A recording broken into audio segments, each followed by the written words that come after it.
నమస్తే sir, Chirala MLA Malkondaiah గారు. మీకు ఓటేసినందుకు చిన్న తప్పు చేశాను. మీకు ఓటేసి ఇంటింటి తిరిగి ఓట్లు అడిగి వేయడం నాకు తప్పే కాదంటలేదు. తప్పు చేసినందుకు ఒక్కరోజు పోలీస్ స్టేషన్లో పెట్టించారు.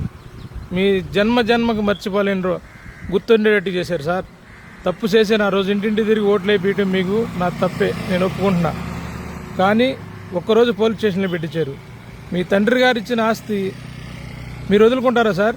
మా తండ్రి గారు ఇచ్చిన ఆస్తికి నేను కలెక్టర్ గారి దగ్గర, ఎంఆర్ఓ గారి దగ్గర, ఆర్డీఓ గారి దగ్గర నేను కంప్లైంట్లు పెట్టుకుంటున్నా.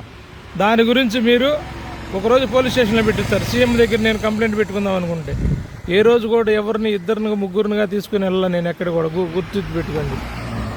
తప్పు చేశాను. మీకు ఓటేసి తెలుగుదేశం పార్టీకి ఓటేయటమే నా తప్పు. ఇన్నాళ్ళ నుండి మేమందరం మా చిన్న కుటుంబం సార్.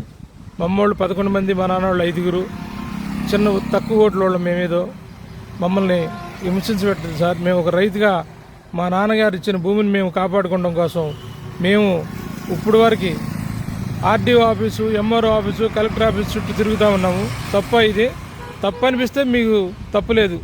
ఇది మేము చేసిన తప్పు మేమే చంపలేసుకుంటున్నాం సార్. ఇంకెప్పుడు చేయని ఇలాంటి తప్పు. కొండయ్య గారు, చీరాల ఎమ్మెల్యే గారు, మీరు చేసిన ఘనకార్యం మర్చిపోలేకుండా నేను చంపలేసుకుంటున్నా సార్. ఇంకెప్పుడు చేయండి సార్. Thank you sir. ఉంటా సార్ ఎమ్మెల్యే గారు.